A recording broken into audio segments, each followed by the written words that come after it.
বৃহস্পতিবার ঢাকায় আসছে জাতিসংঘের তদন্ত দল। 5 দিনের নতুন কর্মসূচি বিএনপির। ফরিদপুরে বিএনপির দুপক্ষের সংঘর্ষ, নিহত 1। বন্যা পরিস্থিতির অবনতিতে ছাত্রদল নেতাকর্মীদের প্রতি জরুরি নির্দেশনা। জানাবো পাচার অর্থ ফেরাতে যুক্তরাজ্যের সহযোগিতা চান প্রধান উপদেষ্টা। এবং সর্বশেষ জানাবো বিএনপি নেতাকর্মীদের বিরুদ্ধে করা মামলায় রিমান্ডে সাবেক প্রতিমন্ত্রী তাজুল। দর্শক শুনছিলেন সংবাদ শিরোনাম, এখন বিস্তারিত। 5 দিনের নতুন কর্মসূচি বিএনপির। দলের 46তম প্রতিষ্ঠা বার্ষিকী উপলক্ষে 5 দিন ব্যাপী কর্মসূচি ঘোষণা করেছে বিএনপি। আগামী 31 আগস্ট থেকে 4 সেপ্টেম্বর পর্যন্ত এই কর্মসূচি পালিত হবে। কর্মসূচি সমূহ হলো: 31 আগস্ট জেলা ও উপজেলা পর্যায়ে আলোচনা সভা, 1 সেপ্টেম্বর রাজধানী শেরেবাংলা নগরে বিএনপির প্রতিষ্ঠাতা প্রয়াত রাষ্ট্রপতি জিয়াউর রহমানের কবর জিয়ারত ও শ্রদ্ধা নিবেদন। এরপর কেন্দ্রীয় শহীদ মিনারে সাংস্কৃতিক অনুষ্ঠান হবে। 2রা সেপ্টেম্বর মহানগর জেলায় র্যালি ও 3রা সেপ্টেম্বর মহানগর জেলা উপজেলা ইউনিয়নে মৎস্য অবমুক্তিকরণ, 4ঠা সেপ্টেম্বর জেলা মহানগর উপজেলা ইউনিয়নে বৃক্ষরোপণ কর্মসূচি অনুষ্ঠিত হবে। বৃহস্পতিবার ঢাকায় আসছে জাতিসংঘের তদন্ত দল। ছাত্র জনতার আন্দোলনের সময় বিক্ষোভকারীদের হত্যার তদন্তের জন্য আগামী বৃহস্পতিবার 22 আগস্ট জাতিসংঘ কারিগরি বিশেষজ্ঞ দল ঢাকায় আসবে। প্রাথমিকভাবে তারা তথ্য অনুসন্ধানের কাজ করবে। পররাষ্ট্র উপদেষ্টা তৌহিদ হোসেন এর আগেও জানিয়েছিলেন, আন্দোলনে হতাহতের ঘটনা তদন্তের স্বার্থে জাতিসংঘকে সহায়তা করতে প্রস্তুত অন্তর্বর্তী সরকার। সরকারের চাওয়া একটা নিরপেক্ষ তদন্ত হবে। এই সরকারের অবস্থান খুবই পরিষ্কার ও স্বচ্ছ। যারা এই অপরাধগুলো করেছে এবং যারা হুকুম দিয়েছে তাদের অবশ্যই বিচারের সম্মুখীন করতে হবে এবং এই কাজে জাতিসংঘ সহায়তা করুক, এটা নিয়ে আমাদের নীতিগত সিদ্ধান্ত আছে। ঢাকায় জাতিসংঘের আবাসিক সমন্বয়ক গোয়েম লুইস জানিয়েছেন, জাতিসংঘের কারিগরি বিশেষজ্ঞ দল এসে প্রাথমিক তদন্তের কাজ করবে। তাদের ম্যান্ডেট কি হবে, কিভাবে তারা সরকারের সঙ্গে কাজ করবে, এ বিষয়ে আরো আলোচনা হবে। প্রতিনিধি দল প্রাথমিক তদন্তের কাজের পাশাপাশি তাদের টার্মস অফ রেফারেন্স, কাজের সময় সীমা সহ নানা বিষয় আলোচনা করে তা চূড়ান্ত করবে। বৈষম্যবিরোধী ছাত্র আন্দোলনের চলাকালে 630 জনের বেশি ছাত্র জনতা মারা গেছেন বলে জানিয়েছে জাতিসংঘ। এসব লোক নিহত হওয়ার ঘটনায় নিরপেক্ষ তদন্ত করবে জাতিসংঘ। পাচার অর্থ ফেরাতে যুক্তরাজ্যের সহযোগিতা চান প্রধান উপদেষ্টা। বাংলাদেশ থেকে যুক্তরাজ্যে পাচার অর্থ ফিরিয়ে আনতে ব্রিটিশ সরকারের সহযোগিতা চেয়েছেন অন্তর্বর্তী সরকারের প্রধান উপদেষ্টা অধ্যাপক ডক্টর মোহাম্মদ ইউনূস। বৈঠক শেষে প্রধান উপদেষ্টার প্রেস সচিব শফিকুল আলম ফরেন সার্ভিস একাডেমিতে ব্রিফিংয়ে সাংবাদিকদের তথ্য জানান। শফিকুল আলম বলেন, আমরা বৈষয়িক বিভিন্ন প্রতিষ্ঠানের মাধ্যমে জানি যে শেখ হাসিনা সরকারের সময় বাংলাদেশ থেকে প্রচুর টাকা পাচার হয়ে গেছে। যুক্তরাজ্যে বিপুল সংখ্যক মানুষ বাড়িঘর করেছেন। পাচার হওয়া এই বিপুল পরিমাণ অর্থ কিভাবে ফেরত আনা যায় সে বিষয়ে ব্রিটিশ সরকারের সহযোগিতা চেয়েছেন ডক্টর ইউনূস। তিনি বলেন, সরকার পাচার হওয়া অর্থ ফেরত এনে দেশ পুনর্গঠনের কাজে লাগাতে চাই। বুধবার British high commissioner Sarah Cook ছাড়াও জাপানের রাষ্ট্রদূত ইয়াও আমানা কিমিনিওরি প্রধান উপদেষ্টার সঙ্গে সৌজন্য সাক্ষাৎ করেন। বন্যা পরিস্থিতির অবনতিতে ছাত্রদল নেতাকর্মীদের প্রতি জরুরি নির্দেশনা। দেশের বিভিন্ন জেলায় বন্যা পরিস্থিতির অবনতিতে বন্যার দুর্যোগ মানুষকে উদ্ধার, জানমালের নিরাপত্তা ও ত্রাণ সাহায্য বিতরণে জাতীয়তাবাদী ছাত্র দলের নেতাকর্মীদের প্রতি জরুরি নির্দেশনা দিয়েছে কেন্দ্রীয় সংসদ।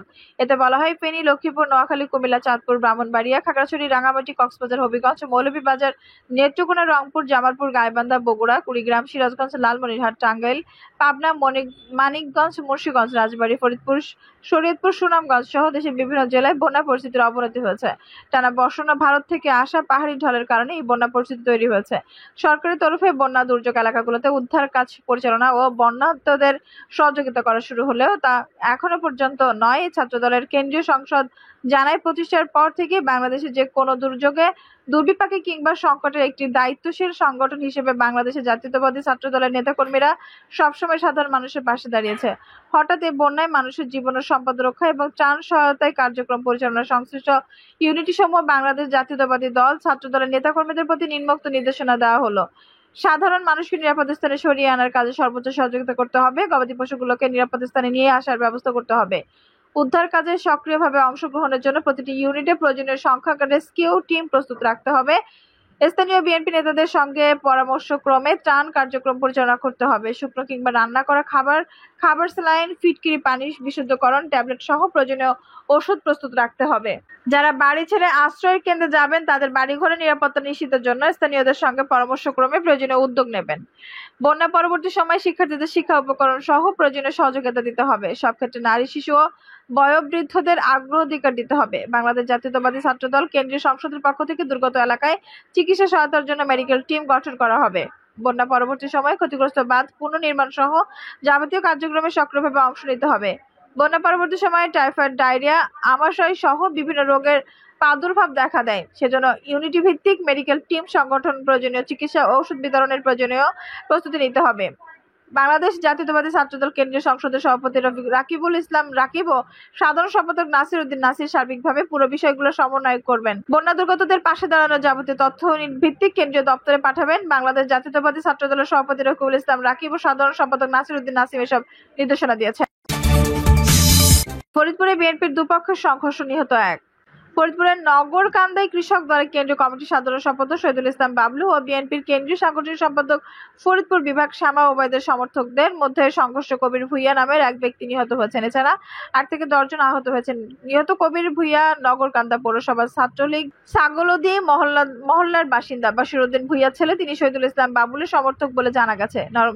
নগরকান্দা উপজেলা স্বাস্থ্য কমপ্লেক্সে সরকারি অ্যাম্বুলেন্সের চালক মোহাম্মদ জাহাঙ্গীর আলম ঢাকা পোস্টকে বলেন, আমি দুপুরে অ্যাম্বুলেন্সে করে নগরকান্দা থেকে আহত অবস্থায় কবির ভূঁইয়াকে ফরিদপুরের বঙ্গবন্ধু শেখ মুজিবুর মেডিকেল কলেজ হাসপাতালে নিয়ে গেলে সেখানে তিনি মৃত্যুবরণ করেন। কয়েকজন প্রত্যক্ষদর্শীর সঙ্গে কথা বলে জানা গেছে, গতকাল মঙ্গলবার দিবাগত রাত 2টার দিকে শহীদুল ইসলাম বাবুলকে স্বাগত জানিয়ে নগরকান্দা উপজেলা সদরে তার সমর্থকদের বানানো 2টি তোরণ ভেঙে ফেলে শামা ওবায়দের সমর্থকরা। রাতেই শহীদুল সমর্থক ও নাগরকান্দা পৌরসভার 2 নম্বর ওয়ার্ডের সাবেক কাউন্সিলর জাহাঙ্গীর মাতব্বরকে ধাওয়া দেন শামা ওবায়দের সমর্থকরা। এই নিয়ে গতকাল রাতেই থেকেই দুই পক্ষের মধ্যে উত্তেজনা বিরাজ করছিল। আজ বুধবার সকালে নগরকান্দা বেইলি সেতুর বাজারের পাশে শহীদুল ইসলামের সমর্থকরা ও জঙ্গুনদী বাস স্ট্যান্ডের পাশে শামা ওবায়দের লোকজন অবস্থান নেন। সকাল থেকে দুপুর 12টা পর্যন্ত দুই পক্ষের মধ্যে ধাওয়া পাল্টা ধাওয়ার ঘটনা ঘটে। এতে শহীদুল ইসলামের 8 থেকে 10 জন সমর্থক আহত হন। পরে শামা ওবায়দের লোকজন শহীদুল ইসলাম বাবুলের সমর্থক নগরকান্দা বাজারের লাঞ্চঘাটা এলাকায় অবস্থিত জাকির হোসেনের চালের ও গ্যাস সিলিন্ডারের দোকান ভাঙচুর করে লুট করে নিয়ে যায়। বাজারের দোকানিরা জানান, সকাল থেকে শামা ওবায়দ ও বাবুলের লোকজন রামদা, চাপাতি সহ দেশীয় অস্ত্র নিয়ে কারাবন্দ নাগরকান্দা বাজারে যেভাবে মহড়া দিচ্ছে, গত 15 বছর ধরে নগরকান্দা বাজারে এমন সশস্ত্র মহড়া কেউ দেখেনি। জানা গেছে, শহীদুল ইসলাম দুপুরে 1টার দিকে ঢাকা বরিশাল মহাসড়ক ধরে তালমার মোড় এলাকায় এসে পৌঁছান। সেখানে তিনি একটি পথসভায় বক্তব্য দেন। শহীদুল ইসলাম বলেন, আমি নগরকান্দায় উড়ে আসিনি, আন্দোলন সংগ্রাম করে নেতা হয়েছে। বিএনপি কারো বাপের দল না। বিএনপির মধ্যে আওয়ামী লীগ ঢুকে গেছে, তারাই দলের মধ্যে এই বিশৃঙ্খলা সৃষ্টি করছে। আমি নিয়মতান্ত্রিক রাজনীতি করি, কেউ অশান্তি করলে তার দাঁত ভাঙা জবাব কিভাবে দিতে হয় শহীদুল ইসলাম জানে। আমি জনগণের জন্য দল করি, এমন কোনো শক্তি নেই আমাকে আমার পথ থেকে দূরে সরিয়ে রাখতে পারে। কোনো ষড়যন্ত্রের পরোয়া আমি করি না। রাজনীতি করলে সুন্দরভাবে শান্তির সঙ্গে করুন, বিশৃঙ্খলা সৃষ্টি করবে না। স্থানীয়রা জানান, বর্তমান সরকারের পতনের পর গত 15 আগস্ট সাতখোলা গাড়িতে নগরকান্দা এসে শান্তি সমাবেশের নামে শোডাউন করেন শামা ওবায়দ। ওই দিন তিনি কোনো রকম ঝামেলা ছাড়া তার কর্মসূচি পালন করেন। তবে আজকে শহীদুল ইসলামের শোডাউনে তার সমর্থকরা বাধা দিল। এই ব্যাপারে বক্তব্য জানাতে শামা ওবায়দের মুঠোফোনে কল দেওয়া হলে তিনি রিসিভ না করায় বক্তব্য নেওয়া সম্ভব হয়নি। প্রসঙ্গত, শামা ওবায়দ নগরকান্দা উপজেলার লস্করদিয়া ইউনিয়নের লস্করদিয়া গ্রামের বাসিন্দা। তার বাবা বিএনপির প্রয়াত মহাসচিব KM ওবায়দুর রহমান। 2008 সালে সংসদ নির্বাচনে অংশগ্রহণের মধ্য দিয়ে রাজনীতি শুরু করেন শামা ওবায়দ। অপরদিকে শহীদুল ইসলাম নগরকান্দার তালমা ইউনিয়নের কোনো গ্রামের বাসিন্দা। তিনি ছাত্রদলের ভারপ্রাপ্ত সভাপতি সহ বিভিন্ন গুরুত্বপূর্ণ দায়িত্ব পালন করেছেন। নগরকান্দা ও সালদা উপজেলা নিয়ে ফরিদপুর 2 সংসদীয় আসন গঠিত। এই আসনে বিএনপির মনোনয়ন নিয়ে এই দুই নেতার মধ্যে আগে থেকে দ্বন্দ্ব চলে আসছিল। আজকের ঘটনা তা প্রকাশ্যে রূপ নিল। নগরকান্দা থানা পুলিশের ওসি আমিনুর রহমান ঢাকা পোস্টকে বলেন, কৃষক দলের শহীদুল সভা করতে চাইলে বাধা দেন বিএনপি শামা ওবায়দ গ্রুপ। এই নিয়ে দুই পক্ষ সকাল থেকে সংঘর্ষে লিপ্ত হয়। এতে একজন নিহত ও কয়েকজন আহত হয়েছেন। আহতদের সংখ্যা প্রকৃতপক্ষে জানা যায়নি। আমরা মাইকিং করে দুই পক্ষকে সরিয়ে দিয়েছি। বর্তমানে পরিস্থিতি শান্ত আছে। দর্শক, এই ছিল এখনকার সর্বশেষ সংবাদ। নিউজটি ভালো লাগলে অবশ্যই একটা লাইক দিন, কমেন্টে আপনার মূল্যবান মতামত জানান। সবসময় আমাদের পাশে থাকতে সাবস্ক্রাইব করে বেল বাটনটি অন করে রাখুন। ধন্যবাদ।